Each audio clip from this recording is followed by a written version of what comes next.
All right, everybody, welcome. This is another podcast about the Rangers, and it's unnamed currently. I'm your host, Jake Albee, and I'm going to let into our Zoom call our buddy, Coach Connell McNeilis, in a second. Yo, what up, buddy? What's up? Can you hear me? I can hear you well. Beautiful, beautiful. All right. Well, I kind of did a sort of a little intro, but I'll just reintroduce you. It's Coach Connell McNeilis. Hopefully, we're going to start a nice little, somewhat of a routine here. Talk about the team, talk about the Rangers doing their thing, no matter how much it may pain us. And if you even want to talk, we could just talk Mets, honestly, because if we look, I was watching some of the highlights today. I was at work, but Jake looking great, Lindor, Alonso, oh baby. I just need the Mets to be good. That's all I need in my life. It's just something, because rooting for this Rangers team has been a lot like rooting for the Mets over the past bunch of years. Like, loaded potential, right? And just finding new ways to lose. It's like getting kicked in the dick day after day after day.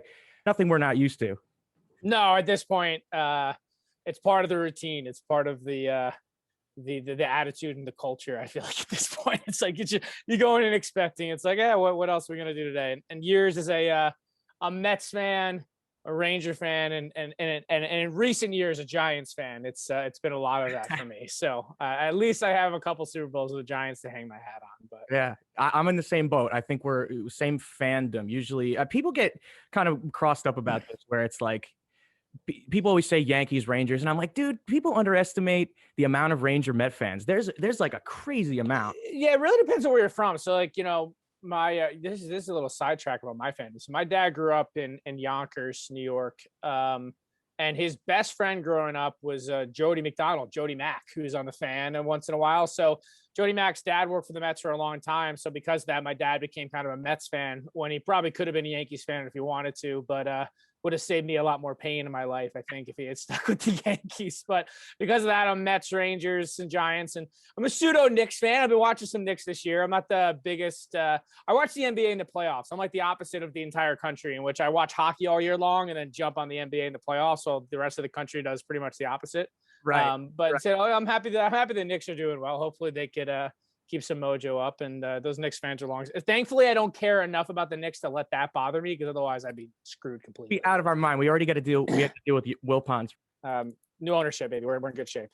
Hopefully, this Flyer game, man. So it was kind of like which team wants it less, almost. But the Rangers probably still, at the end of the day, should pull this out. Again, everybody's saying the same thing, where it's like you gotta kind of grow with this team, and we're watching, but it was this close. We were this close.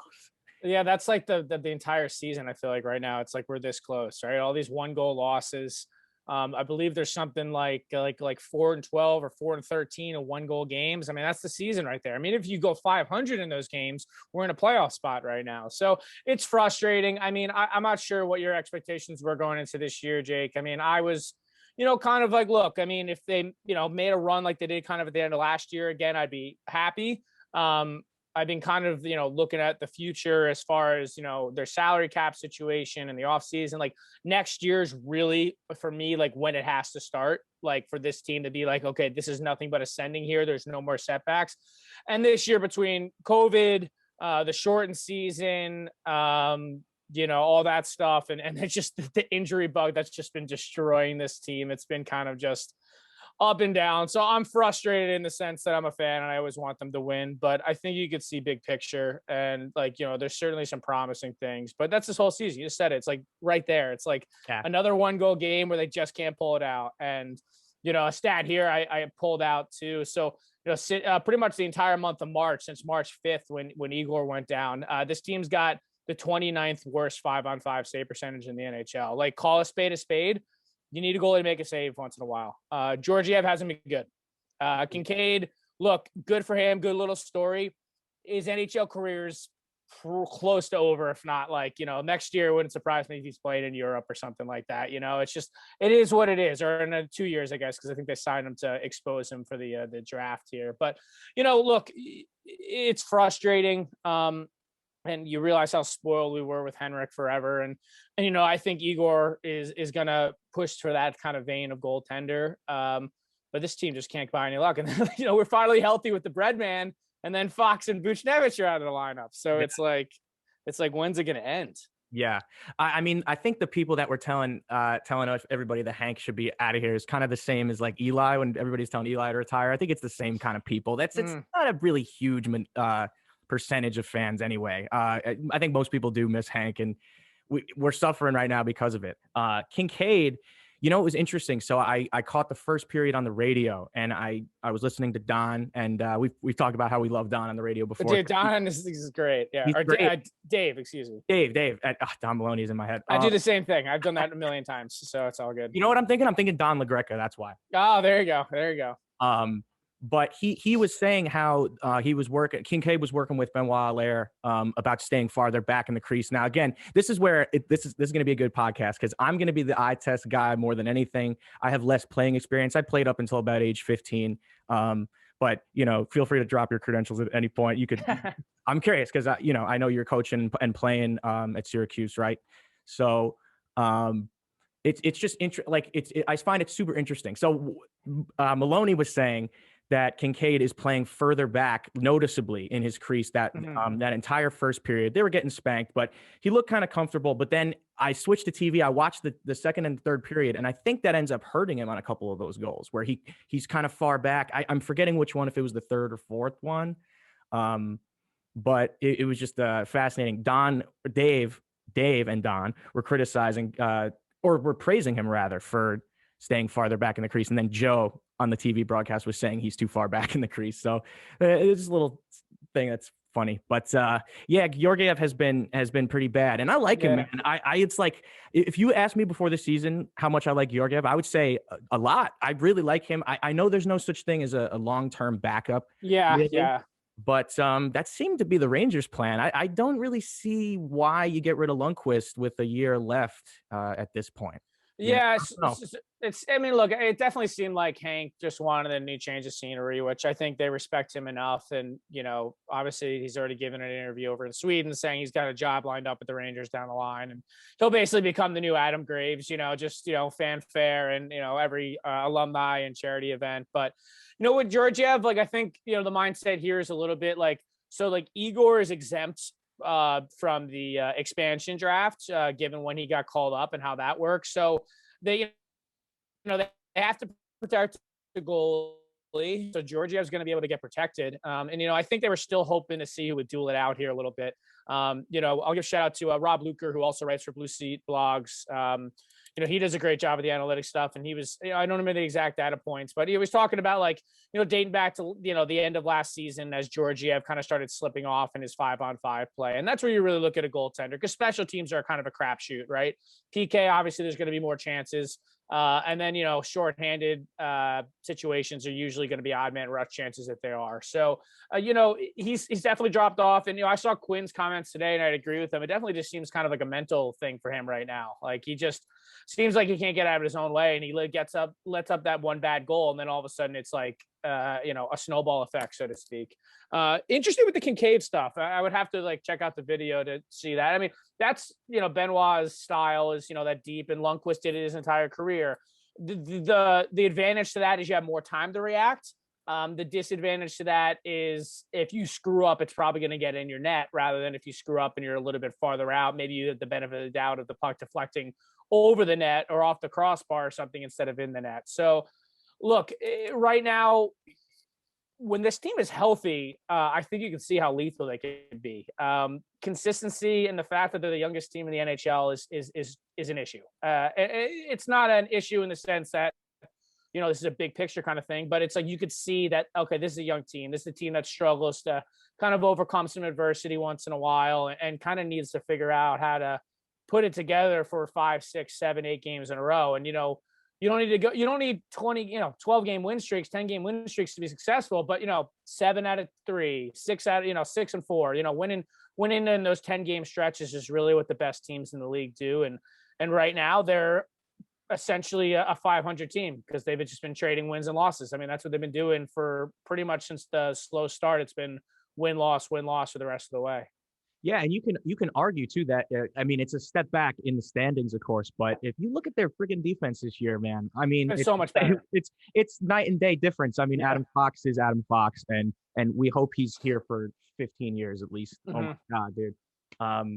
But yeah, I think you can even argue that it's not even a step back. It's kind of, I feel like you're right. It's more along the lines of what we expected from the team this year, aside from losing in the fashions they have. But Yeah, exactly. And like it's frustrating, but like I really feel that they're gonna have like close to like 25 million off the books this summer between buyout stuff, expiring contracts, all that yada yada yada. So a chance to make some splashes, a chance to, guys like Lindgren is an RFA this summer. I believe Igor's contract's up. So, signing like, and obviously Buchnevich, what they do with him, we could touch on that in a little bit. But, a chance to kind of lock up some guys, before they really take that big next step. And I think even though, with the financial losses of the league this year due to COVID and the salary cap staying stagnant for at least a few years here, the Rangers are one of the few teams who probably aren't really hurt from that because they always have the deep pockets. They have the money to spend. And so, locking up Lindgren to, 4 or 5 years and maybe Igor to 6 or so, which is probably the smart move here before their stocks go up farther. And then Fox in another summer here is going to get the bag. So, he deserves all that money and some. So I think overall, I'm optimistic still going forward. I'm not overly frustrated, but also it's a sense of, man, you'd love to see this team get some playoff experience. And like I said, if they just win 3 or 4 more of those 1-goal games, they're right in the mix for the playoffs. At this point, in the standings, what are they, 7 points out here? I'm bringing it up right now. So I mean, in theory, they're 6 points out behind the Bruins. And it's just that just seems like a lot, especially with the Flyers in the way too. I'm just not sure it's realistic going forward here. yeah, let's talk about this Flyer game. Yeah. I believe that the Flyers are a fake good team, but we can get to that later. Oh yeah, let's go. I'm all in. Any chance to shit on AV, I'm all in. So I love it. Some good looks. I mean, that was another AV game though, right? Like it was classic AV game. Classic. Back forth, not a lot of similar to all the other games that we saw for so many years. I mean, yeah, give up a ton of shots, a lot of well, I don't know. Would you say north-south hockey?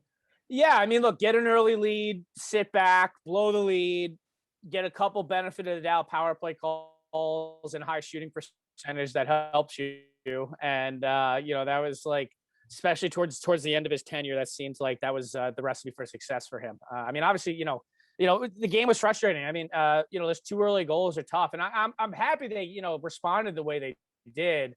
Because I think we've seen them, like you look at like the Boston game over the weekend or last week when they got blown out and they went down kind of early and they just seemed to be like, okay, we're not winning this game. So I was happy to see the resolve there and the fight back. But look, I mean, the Flyers got a little bit of benefit. I mean, so the big one I want to touch on, I believe they changed the rule this year. It was the review of the high sticking penalty. I'm glad you brought this up because I have in all caps right here just talking about 2 plays, but particularly this one. Yeah. I'd never seen that. You tell me if you'd ever seen something like that. Yeah, I think they changed the rule this year that allowed that, but I thought like there had to be at least some. I didn't think you could review anything. Like I thought there at least had to be a call on the ice and then you could review it. You know what I mean? Like, you can't, you can't necessarily challenge, whatever, like it's got to be a goal or whatever it is for the challenge and vice versa. But yeah, to me, I thought they're like, they call the penalty and then say, hey, we're reviewing it to make sure we got it right. I would have been okay with that, but it was kind of a weird sequence. I mean, look, obviously he got him. But I don't know. It was just kind of a weird play. I hadn't seen that, but I think, if memory serves correct, I remember reading they changed that rule this past year. That they expanded that review if like the refs, I think it had to be for like a double minor scenario or because it's for like they can review majors, like for like hit to the head stuff, like they do in like the NFL and college football with like targeting penalties.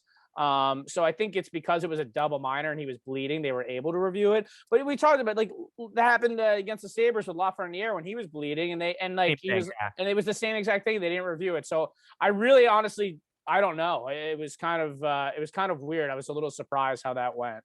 Yeah. Do you think? Well, when they blew the play dead, it was because he was down on the ice? Yeah, I think it was because the Flyers got the puck and he was down on the ice still. Okay. Because yeah, it was interesting. You know, it was funny. They panned a Gauthier in on the bench, and he's just like hoping they wouldn't do anything, and he's just sitting there like, "What? No, me." Poor guy. He had a couple ups and downs in that game, to say the least. But Yeah, that's kind what of do you been think him about so him? far. I look. I was saying this to some friends, and as someone who scouts players for a living, he's like a sexy player in the sense that he's big, he's fast, he's got a good shot. So like eye test wise, like he looks the part, right? He looks like a power forward, a guy who's going to be able to get to the net and do all that stuff. I think he probably lacks in the hockey IQ department. Doesn't seem like the brightest tool or sharpest tool in the shed, so to speak. But look, you saw that goal last night and you're like, holy crap, like, busting wide, power move, lower the shoulder, get separation. And then, look, the high stick's kind of misfortunate there. But, it's kind of the best of both worlds. Look, it's like this Ranger team. He needs to find consistency. I mean, that's the epitome of this Ranger team right now is finding consistency. And he's a guy who just needs to put it together a little bit more. And he's been scratched a few times, and probably rightfully so. I mean, I'd like to see him get his chance, but he hasn't necessarily done a lot to prove that. So I like him. I just long term, I'm not sure what the results are, how they're going to add up. He's 23, so still young, but it's not like he's 19, 20. So, you'd see how the next year go. I'd like to see him be on the team come next year. And look, if he got a full season, 82 games where he plays, let's say 70, he doesn't put it together, I guess time to move on after that. But Yeah, especially since we got Kravtsov coming in. exactly. Breathing down everybody's necks for the time being, right? Mm-hmm, The locker room probably just got a little more tense. Yeah, I mean, there's look, the Rangers are setting themselves up though, I think, to make some splashes in the trade market come the offseason here. They got the depth at wing. They won the lottery obviously with Loff and Kako, and you got Kravtsov. I think they'll be in play. They had the luxury to be able to sacrifice a guy for two, and as Buffalo continues to just not even be a functional franchise, push that Jack Eichel train. Yeah, let's see what the score is. 2-1. 2-1. Oh, Buffalo is actually scoring goals. Look at that. Dude, it's 2-1. Yeah, it's halfway through the game. So there's plenty of time left. Plenty of time. Yeah, exactly. I did see Taylor Hall get hit in the face before. I was like, oh my gosh, I know. And that poor guy in Russia passed away today too, who got hit in the head. That 19-year-old. Yeah. So you always get worried when guys get hit in the head with pucks, and you never know, because sometimes you see him get hit really hard and nothing happens, and then sometimes it's just kind of a fluke play and it's super serious. So it just depends on the spot. Yeah, Taylor Hall, man, he's what an interesting choice to go to Buffalo to begin with, and now like you wonder what his offseason looked like. I know he was trying to hopefully get the big contract, and it's just, I don't know if it'll ever work out in that case. He might have to take another 1-year deal and try to build his stock back up. Yeah, and I'm sure kind of doing that move didn't get him the best reputation amongst maybe other GMs. No. Look, get your bag, man. I'm not gonna ever, shit on somebody for that. But Buffalo, I don't know if he said he wanted to win, and I'm not sure if I would pick Buffalo as the place I wanted to win. Look, he got $8 million, so I'm not going to. I get it, you don't want to turn that down, but we'll see if he gets traded. I guess that's kind of something we could talk about a little bit here. I know we brought up too, kind of just some player grades going into where we're at right now, about halfway point. We're just kind of talking biggest surprises. So what about you? Who's your, I'd say, positive and then negative biggest surprises of the 2020-21 Ranger season so far? That's a good question. Well, there's a couple obvious answers, but I'll pick one of the obvious answers. I mean, Colin Blackwell. Yeah, man, he's awesome. On the second line with Strome and Panarin. So, I don't know if you could say that. You could say Kevin Rooney, who's probably been a little more consistent, perhaps. But I guess for me, it's got to be Colin Blackwell. The dude, he's defensively responsible, which is something that we don't have a ton of on at forward right now. Besides, Buchnevich is good, Zibanejad. But yeah, other than that, Rooney's good. But I guess ultimately, yeah, you got to go Blackwell. Well, I don't know. You could say Miller. Miller would be the other one. Miller and Blackwell are my two, like right there. I think Blackwell's the answer. I thought Miller had a poor game last night, but overall he's been very good. I didn't expect him to be an NHL impact. I thought he would, probably need a year in the AHL, and there's nothing wrong with that, especially as a young defenseman, which is usually a little bit harder to adjust than maybe a forward of sorts. But yeah, no, Blackwell's been great, man. And like, you talk about like big picture, like you need guys like that who are like, maybe not quite a top 6, but like a top 9 who could slide up here and there. And like, if they could, he's 27, he's kind of taken some time breaking into the league over the last couple of years, but his metrics are pretty good. He generates, scoring chances. He's got a heavy shot. He's not a big boy, but he's got a heavy shot. He could snap that thing. He's a guy hopefully that, could kind of be a nice little, like, third line winger who could also pop in some points on the line. I think you got to be really thrilled with him. And I think Miller would be probably the other candidate there, as far as just, what he's done coming into a spot where, the team desperately needed a defenseman to kind of step up. And I think for the most part, he's been there and been their guy. I think he's been great. Yeah, Colin Blackwell he's super energetic. What I like about it, he's going. He's giving it 110% because he's playing for a lineup spot. He is, yeah. So he's got a good attitude. He seems like a happy guy. Like, that's someone you like to have around. So you talk about like building a culture and building an environment. He's 27, going on 28. So he's a veteran in a different way. And he's a veteran who's had to work for his NHL spot. He was in the minors and played in college. So I'm happy for the guy. And I think he just seems like a good guy to have around. And I think, sometimes you take for granted, when you get these high-end guys, whether it's, for us, Laf and Kako, or, young guys like Jack Eichel coming into the league and they tear it apart at 18 and 19. Well, look, some guys take longer to develop. And, there's some merit to a guy like Blackwell who grinded it out in the minors and kind of has worked his way up. I'm happy for the guy. He seems like he gave that interview a few weeks ago when they were talking to him. And he was like, look, this is probably my last shot. Like, if I'm going to make an NHL career. And I'm like, good for you, man. That's awesome. So got to be happy for him there. Biggest disappointments. I think there's a pretty obvious answer here. Want to say at the same time? Wait, 3, 2, 1. Mika Zibanejad. Oh, okay. All right. No. Okay, no, that's the right answer. You're the right answer. I thought we were thinking the same thing there. Oh man, yeah. No, Zibanejad, he's gotten it better going forward here. He's been better recently, but look, man.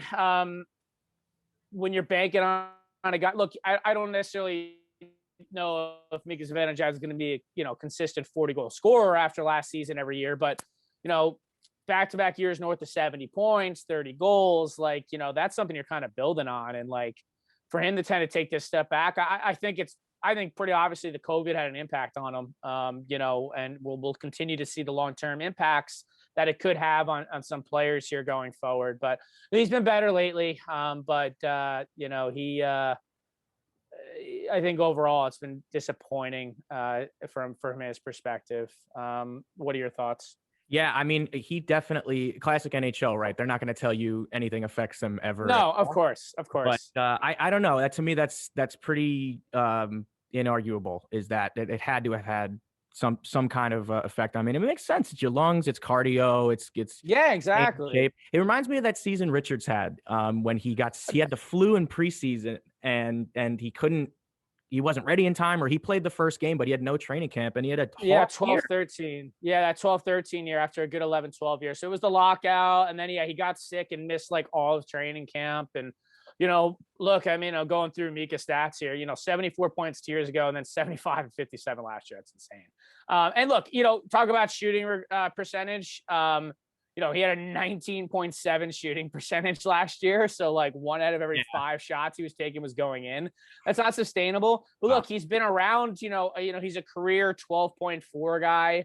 And in his career as a Ranger, he is 13.5. This year he's at 3.9. Like, it's just like he's gotten no luck. Something that was brought up to me, I used to work for Clearsight Analytics, which is Steve Alliquette's analytics company, and I did some tracking for them. John Healy is Valley's right-hand man who runs that, so shout out John Healy. We're always messaging back and forth, just talking stats and whatnot. And he was talking to me about Mika's stick length. And now this has been an interesting conversation. He sent some videos to me. about Mika's stick length. Now, talking about, when you're taking a shot, really like what you try to preach, right, is if you could have your shoulders pointed towards the goal, right in between the post, you're going to put the puck on net. Like, it doesn't matter where you are. If you could adjust your shoulders. And so when you have a longer stick and a different lie, it can kind of adjust and pull you up and things like that. And going back to last year and previous years, I've gone through some video.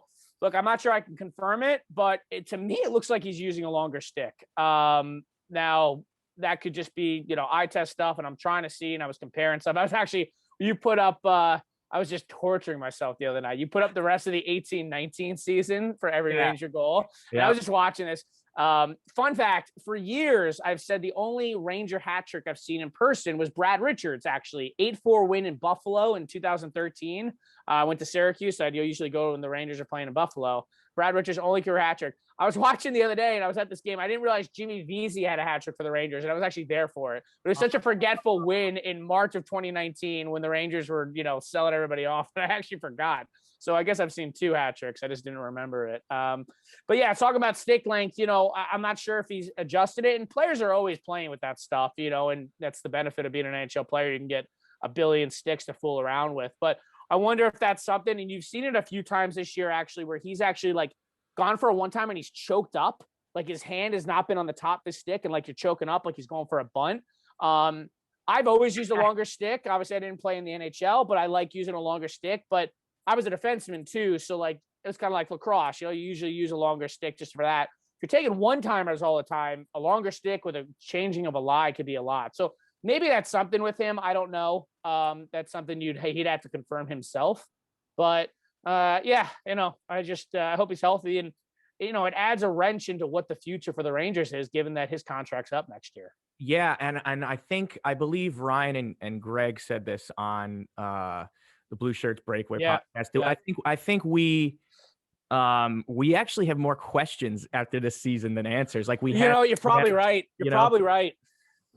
So we'll see. But something like that is so interesting because he's not even really taking the one timers. Like the last bunch of games, he's either doing moved. Yeah, they're moving him around, and he's just kind of like tapping it a little more. I mean, what could that be? It's got to be mental, but how does your coordination just, I don't know, change? Like, dude, that was almost a guarantee for the past bunch of seasons. I mean, I can think of now with his first couple of seasons, whatever the home opener against the Avs were, couple years back. Yeah, that was 17, 18. Yeah, he had 2 and power play goals, and the power play sucks this year, and he's part of the reason. But you just got to wonder, like, why can't he translate that?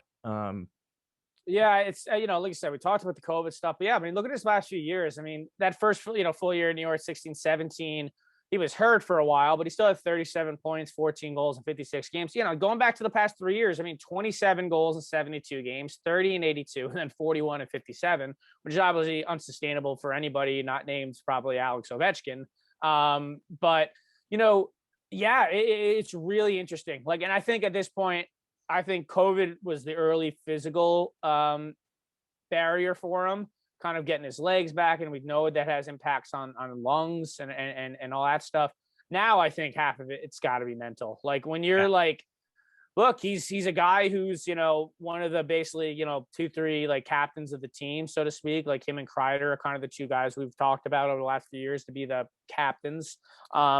And there's pressure and expectations. And, when things don't start going right and it just seems like it's never going right for you, I mean, that certainly wears on you. And for a guy who is really truly a sniper, like that's what he is. He's got an unreal shot. He is a sniper. We were saying a year ago, we were literally like the Rangers now, which we didn't even have one for years of a playoff run. We were saying that he was elite. We were like, the Rangers have 2 elite superstars on their team now. I know. And now they might trade him in the offseason. Who knows? It's something to consider. Look, I'll say this: they have time. I don't think you need to make a decision on Mika this year, unless a Jack Eichel trade came and that was the kicker or something along those lines, and that was involved. That's okay, but his contract's up at the end of next year. He's obviously going to be protected in the expansion draft. So look, assuming that he doesn't get moved here, like I said, the only way I could see him being moved if it was for a Jack Eichel or a Barkov, if there's some blockbuster trade, right? he comes back next year, he gets a full camp, he's got a full summer to properly train, and things are returning to normal with vaccinations and all that stuff. You have until, halfway next year, and then January 1 next year, that's when you could announce a new extension for expiring contracts. You see what you have. And, look, it could be a decision where, if they're, have a chance to make a playoff run, they might just ride that contract out. If he's playing better, maybe they just sign him to an extension. They have time with him. I think that's the thing. And I think this season is kind of a fluke. I don't think he's nearly this bad. But it does make you think, it does make you think, is he as good as he was last year? You know what I mean? So is it somewhere in between? Is it a little bit close? I think it's somewhere close. I don't think he's going to score 50 goals, but there's no reason he should not be a 35 guy, basically 70 points, 75 points a year. Right. I think that could be where he gets back to. So for me, I'm waiting to see with Mika. He's too good of a player, and also an easy guy to root for. He seems like a very genuine guy. Yeah. Seems like a good guy. He's done a lot. There's that commercial with the Hockey Equality Month for, women's hockey. He seems like a good dude. So yes. I hope he gets it together, but can't not be disappointed. Yeah, definitely. He's got to be the biggest disappointment. So going back to what I was gonna say, and we can talk about this. We'll transition from Brett Howden into David Quinn, and then further down the line. But yes, Brett Howden. So okay.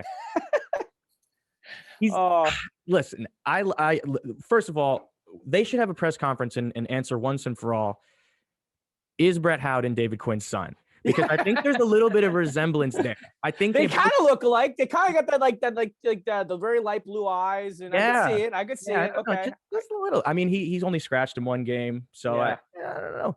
But no, and I don't ever want to hate on players. I never want. I don't like to either, but you got to call it what it is, right? I think the things, fans, and like I said, even from my position where this is what I do for a living, you got to be realistic about what's going on, and if guys are struggling, you got to call it out, call it what it is. And he's not just been struggling, he's awful. But people around the league and the management, and even the disgraced Tony D'Angelo over the summer, he had a quote. There was some Q&A episode I was watching because I was curious. It was a Q&A episode, a bunch of questions, and he was talking about the locker room, and basically I don't know what the question was. It was something asking about Brett Howden, but he basically said these people online are crazy. Management loves him, the team loves him. I don't get why he gets so much hate. He's a hardworking kid, yada yada yada. And that's on his unfiltered podcast. So I that just kind of made me think. I was like, why? What exactly do they see? I would love to know just in-depth analysis, what he does versus. I don't know. Kevin Rooney's been the better consistent fourth line center. Absolutely, yes. How are his face-offs? Is he getting whooped? Yeah, I'm not even sure. I'm gonna hear. Let's go on. I'm gonna hockey reference because that'll be probably pretty telling too. Yeah, look, I mean, especially if you're looking at a guy who they think is just a good PK, good defensively, things of that nature. And if he's getting whipped in those departments, what's he even good for? I mean, look, man, he's just, from everything I could see, from skating to everything, he's just not an NHL caliber player. He's 48% on faceoff, so less than 50%. Now for a young player, where would you put that? I guess young, he's young, but I mean, whatever, he's fine. I mean, face-offs are they're probably not as important as we once thought they were. It's really the result of the face-off after it. Look, his skating is, it's actually I said this the other day. I was in a group text with some friends, and he was a first round pick. And sometimes you see a first round pick and you're here's a good example, right? Benoit Pouliot was a first round pick, right? A guy who never quite put it together, but once in a while you'd see it and you'd be like, man, what a shot. Oh my God, that guy has hands. No wonder he was a first round pick, right? You'd see that once in a while. And that has to be Benoit Pouliot's motto. Oh yeah, it has to be the perfect way to describe him. Exactly. But even a guy Derek Brassard was a first round pick and he didn't put it quite together, but obviously became a very good Ranger. And I love Brassard, but you'd see his hands, or you see him do something, players like that who maybe don't quite live up to the first round potential, but oh yeah, his skating is really strong or whatever.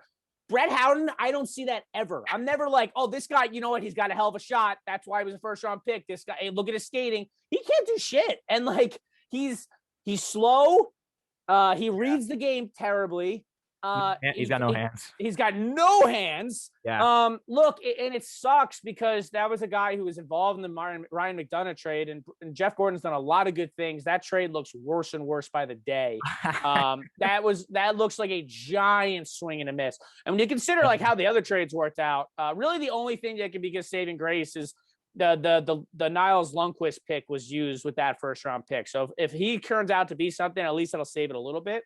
But when you think about giving up McDonough and JT Miller and like and Hayek and Howden were the two guys they like had to have, you know. That's not. And there's no Sergachev like at the time we're talking about at the time. About somebody else too. I forget. Yeah, but like it's disappointing. And you know, that's a guy like okay, like you know they brought him up on that first year and he was okay, but like he's clearly a guy like who probably would have benefited from AHL time. And once again, like you know, there's nothing wrong with that. Like. Not everybody's going to turn into a first-line superstar. Like, you know, look at those Red Wing teams for years with like, you know, Zetterberg and Holmstrom, all those guys. They played like 100+ games in the AHL. They would let these guys develop and then they'd bring them up. And look, it's a bit more benefit of the doubt when maybe you're a good team like those early 2000s Red Wings teams had. But, you know, there's nothing wrong with like letting a guy develop. And, you know, it's I don't know. Like you said, I'd love to know. I'd love to be in the room. I don't know like what it is they see that they consistently think he needs to be here. I mean, right. And the fact that he has no NHL game or AHL games rather, right? Yeah, exactly. Zero? It's zero, literally zero. He's only been in the NHL. He's never been in the AHL. So it's it's kind of bananas. Like it really is. That's a good way to put it. I don't because of the trade, right? I mean, they just to try to see if it works, just play him until something happens, or what? They love him. They must love him. They must love him, and I guess like because look, I mean, they haven't been like overly competitive the last few years, so it's like I might as well just put him in the NHL. But if the guy's just getting shelled, that also doesn't do any good for him either, right? I mean, he's. You know, I played 66 games the first year. That was his best year. Then last year and this year, he's got 3 assists in 26 games. I mean, that was the last time I saw a Howden goal. I was editing those older, you know, it's that gap where it wasn't there, and I was like, "Oh, Brett Howden goals!" Oh yeah, look at that! Amazing. I'm really rooting for the goal this season. I want to see it, not against him personally, but I do want to see a nice 0 stat line. Not just since maybe Darryl Powell. Have we gotten a 0 goal? Darryl Powell had 0 goals. Yeah, that's right. I remember Darryl Powell having 0. Did anybody else? Yeah, anybody have 0 goals? Anybody like who Glass had Ranger 1. history who played like a substantial, like maybe over half the games? I don't remember. Even Tanner Glass got a few. Did Brashear score any? It's a good question. Brashear didn't play that much. He was like out of the lineup. Like I'm gonna say Donald Brashear. I'm not even sure he played 50 games for the Rangers, but you know, I'm not sure. Although I know you wanted to bring it up, and it said speaking of Don Brashear, we had talked a little bit about Derek Bugard. You read Sean Avery's book recently, is that correct? I did. So I have it right here. It's called Ice Capades. I have my notes and I have my little excerpts I want to read because it actually it brings up the question of coaching and kind of the culture in the NHL. It's kind of classic Tortorella stuff through the Avery lens, of course. So I guess take it with a grain of salt. But I think this is something that's really interesting that isn't really talked about. Just being a player, being coached by John Tortorella. I just thought this was interesting and something that I had never heard previous to reading this book. Yeah, but bring out what I said. I haven't got a chance to read it yet, but obviously Avery is an interesting character, and so is Tortorella in his own right. So, yeah, it's definitely something I got to look into. But I know you wanted to bring up a few points, and we'll kind of use that to kind of spin off and then go from there. It basically, and it relates to the Rangers because it's all during this era. I highlighted it for us because we would have loved to have seen behind the scenes what the players were thinking because this season is not that long ago. So it just kind of picks up right after they lose Game 7 against the Caps, and it's this summertime. It's the summer after it, so I'm not quite sure what year it is. 08-09 is when they lost to the Caps. Yeah, so Avery, they traded for Avery at the 07 deadline. So and then 08, 09, that's when he signed with Dallas and then got put on waivers and whatnot. Yeah, So yeah, yeah, he talks about all that, how he signed with Dallas and he had no intention of staying pretty much the whole time. But that's amazing. nonetheless, so Tortorella. So this is Sean Avery on John Tortorella. His quote, I got a couple, but this one is funny. So he says, Torts has a reputation for being a hard ass, but not if you know him as a player. We used to laugh at him all the time. There was always someone in the dressing room who wanted to take their skate and decapitate him, or take their stick and whack him over the head with it. Marian Gabrick despised him with every bone in his body. Yeah, yeah. Even Hank, an even-keeled Swede who was usually in his own world, thought Tortorella was a terrible manager of pro athletes. So that's one. That's one time he takes a shot at him. Another one. He says Tortorella was a guy who coached a tie and hoped that Hank would be the difference in goal. We all hated it. And even a guy like Ryan Callahan, who flourished under Tortorella, hated it because his body was falling apart under his regime. He'd make guys block 20 shots a night and then do it again the very next day. There are days now where I look back and think I should have walked into Glenn Sather's office and said, let me get out of here and I could save us a lot of headaches because I could see the future. And I also had this hope that I could change Tortorella's mind. He's talking about he does say in this book, looking back, I don't know if I remember it. I mean, he did play well when he was in the lineup, and they had a great record with him in the lineup. So they did there, but it's also it seems like in his eyes that the better he played, that Torts was scratching him. But no, okay. So last thing I'll share too, and this is along the lines of Boogeyman, because this is something that it seemed to be more swept under the rug by the NHL and by the Rangers. Something I wish there was kind of a little more transparency on. I just watched a documentary. What was it called? It's on YouTube. I paid $1 for it. I don't know if it's Ice Guardians. I don't know if that's Ice Guardians. Yeah, I watched that. That was really good. And I think that's the right one. Yeah, I think it's Ice Guardians, or The Last Gladiators is another one too. But just kind of giving the insight of like because Bugard was like, that was the last era of like the big time enforcers, like the big, big heavyweights, so to speak. And it's kind of, it's sad when you think about it. I mean, gosh, it's going to be closing in on 10 years since Bugard's passed too. So yeah, and that's unbelievable. And his last year of his life is really kind of explicitly detailed in this book, where he was really addicted to pain pills, and we knew that. But the thing is that he didn't even seem like he was in his right mind this entire time he was on the team. Sean Avery talks about how he was one of the only people that would talk to him, because when he went out with an injury, there was this new protocol where, I forget, before you were fully healthy, you couldn't actually do workout and conditioning like with the team. I don't know why, but he had to be up at 5 a.m. before anybody else. Yeah, something along those lines. Yeah, and he would basically not see the team that entire second half of the season. They just isolated him away from everybody else and sent him home. And, that just ultimately made his problems worse. But the sad thing is this, and I don't think this was nearly detailed enough, is that Sean said only 6 players initially were on the team flight to go to his funeral. And that actually, for him, what the last straw on Tortorella was, because this entire book, he basically says, even if I don't like him, I've had coaches I don't like before. I'm still going to try my hardest, like anybody would. But he said his last straw was with Tortorella when he didn't go to the funeral for Bugard, and how unheard of that was. At least he made it seem. And so he called Sather, I believe, and he made the rest of the team go. And he even said that some of the players went to the funeral, and then but they were still partying that night or something. There's a whole bunch of partying stories in this book, as you could imagine. The good ones spanning from early in his career, where he was a part of those. I believe it was the last Red Wings Cup. Yeah, 01, 02. That's when he came up. 6 Hall of Famers. Yeah. He's hanging out with 6 Hall of Famers, and they loved him. And that ultimately, that reputation brought him around the league again. When he came back with the Rangers, Shanahan was there. And, I think Yager liked him previously. Yeah. As far as I know, they had a decent relationship. So. But I'm curious what you think, I guess, on a coach like Torts, if you've had a coach like that. if there needs to be a significant change in the NHL locker room, maybe where we're headed.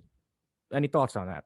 Yeah, I mean, I think Torts is like that last like generation of old school. I mean, I think we've seen him sort of adapt, like he's become more like analytically savvy, but he still has like the benching with Dubois and now Line and all that stuff. Like, I think Torts is a guy who clearly has like an expiration date. You know what I mean? Like, he's not going to be there for 8-9 years. He's going to be there for like 3 or 4.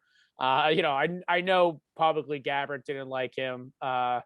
Never confirmed, but a lot of talks that Lundqvist had a say in him getting fired after they lost to the Bruins in 2013 in the playoffs. So Yeah, you'd have to think so on that. yeah, and Lundqvist is a guy who deserved that kind of respect, and he should have that kind of say in the locker room. Look, with Avery and like the Bugard stuff is sad because I remember when he died and like I was still I was 17 and you think about it, you don't really know like the real details. And now growing older, like, we all have known people who've had addiction problems. I've had some friends who have dealt with that. And like, it's a devil, man. It's the worst. And so like, I think now the NHL after a few years there, where a couple of those guys passed away. And so, seemingly all those fighters, so to speak, whether it be overdose or suicide, I think the NHL has taken a little bit more seriously, but Gary Bettman still denies like the effects of CTE, like from fighting and hitting and stuff like that. Like, a couple of years ago, he gave an interview. He's like, "Oh, well, there's not really any conclusive evidence," and like not take ownership of that stuff, like is just like juvenile, and it's so just trying to shove it under the rug. And it's really sad with Bugard. And I'm just looking at his like elite prospects and Hockey Reference. I can't believe it's been 10 years with him. Back to Tortorella. Look, I think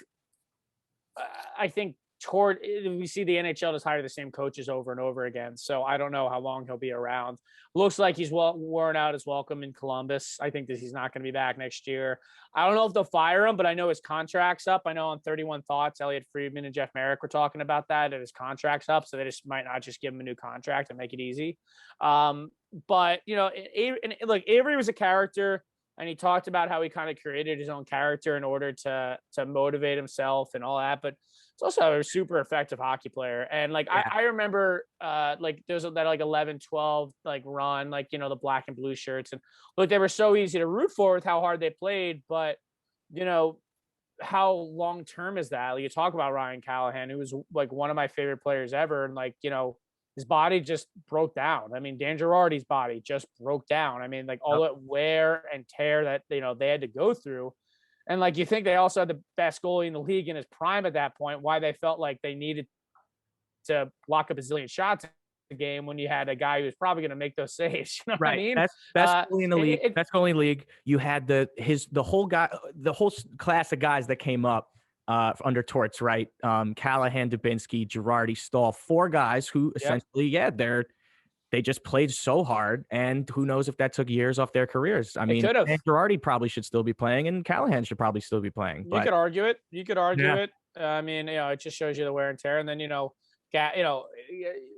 Gabbert trade leads to getting Brassard, and it opens up the door for other things. So, you don't nix that, but Marian Gabbert was also a 2-time 40 goal scorer for the Rangers. And we talked about, with Mika earlier, like, doesn't just grow on trees. And, Torch is a guy who definitely wears on guys. And look, at the NHL level, man, I mean, these guys are professional athletes. Like, they should be ready to play and motivated. And Torch is that old school, Newt Rockney speech kind of guy. Well, look, if you have really good players, I don't think you need to do that every single game. You should kind of just let them do their thing. And he's clearly a guy who doesn't seems to need to make sure that people know he's in the room, so to speak, with between the benching. And, he had that quote a few weeks ago with Pierre-Luc Dubois. He's like, the last thing I want to do is bench a player. I'm like, fuck off. No way. No way I buy that. Like, come on with that, man. Like, he's definitely got an ego. I mean, all those guys look like it. When they had him and Laviolette going back and forth on 7, I'm like, battle of the friggin', 2 coaches. Oh, absolutely. You've seen all the stuff with like Babcock that's come out, and just like the ego and the mind games. And it's like same kind of guy. Yeah, exactly. It's like, man, he's like, there's a reason that the coach is the first one to get fired. You're the easiest one to get replaced. So like, you got to kind of know your place a little bit. Right. And on the vein of head coaching, this will be the last question. Just in the shortest of ways you could describe it. Like, what would you say about David Quinn? Do you think the Rangers can win going forward with him, or do they go away? Do they get somebody else when it's time to really get cooking here? Here's what I'll say about David Quinn. I loved the hire when it happened because it was an outside the box hire. It was a college hockey guy. I'm a college hockey coach, so there's some bias there. But look, I like that it was different. A younger guy. And I think there's some merit to David Quinn. I really do. I'm not sitting there just like dumping on him every game. Here's what I've said this a few weeks ago. I was talking about it in the Plug the Blue Sea blogs again in our group text. I think David Quinn's an average NHL coach. He clearly struggles with game management. His roster decisions haven't been overly done well. In game, like when to shorten the bench, when to read the situation. I think he struggles with that. It sounds like from all reports that like practices is where he shines. Like I remember like reading reports when he got hired, like after AV got fired, and like the up tempo stuff, and he's so detail oriented, and that's great. Like, and that's good, but like we don't see that. And at the end of the day, it's about the games, and you can only do so much. And practice is all preparation. And if the game, as soon as you get punched in the face and your plan goes out the window. So I think he's an average coach. I'm not going to huff and puff getting like everyone's like fire Quinn. I'm not going to do that because I think the Rangers management likes him. I think too. And I think, look, he's done a decent look. Pavel Buchnevich has gotten better under him. Look, Adam Fox is, I think, going to get better under anybody because he's Adam Fox, and I think he's one of the best defensemen I've ever seen. And look, Loff and Kakko are getting there. They're still young, blah, blah. So I'll say this.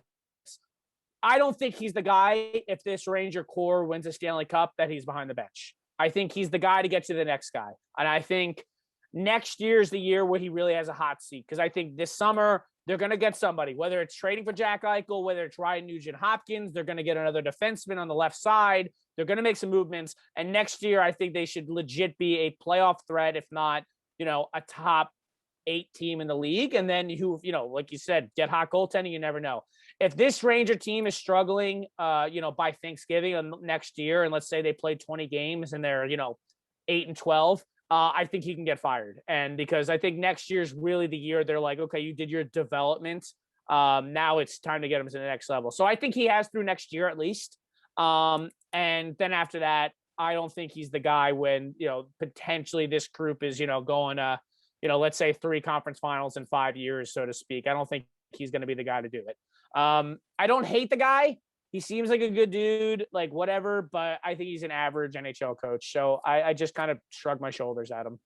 I couldn't agree any more with you. And, he's done a good job, I think, with some of the developing, whether that's his doing or not, but we'll just have to wait and see. Yeah. Coach Connell McNeilis, thank you so much for, joining. I say joining, but hopefully this is a weekly somewhat thing forward. So I hope to see you very soon. And we got to name this podcast something. We'll come up with something creative. For now, we'll just stick with the Every Ranger Goal podcast. Because for those who don't know, me and Jake only kind of recently connected in the past year with some Ranger trivia stuff and messaging. But I've been watching Jake's videos since I was in college. So always been always a good one to just kind of Saturday afternoon, nothing go on. Hey, let's watch, Ranger goals from 2017 in the month of March. Why not? They are a good binge watch. I will say that. They're great. Sometimes you forget and you got to rewatch them. So 100%. That's why awesome, I make them trying to, remember the, good times and the interesting times, but, and hopefully we can grab a beer at the Garden sometime in the next year or whatever. This is great. So see you next time, man. All right, guys, signing off. Have a good one. Bye-bye.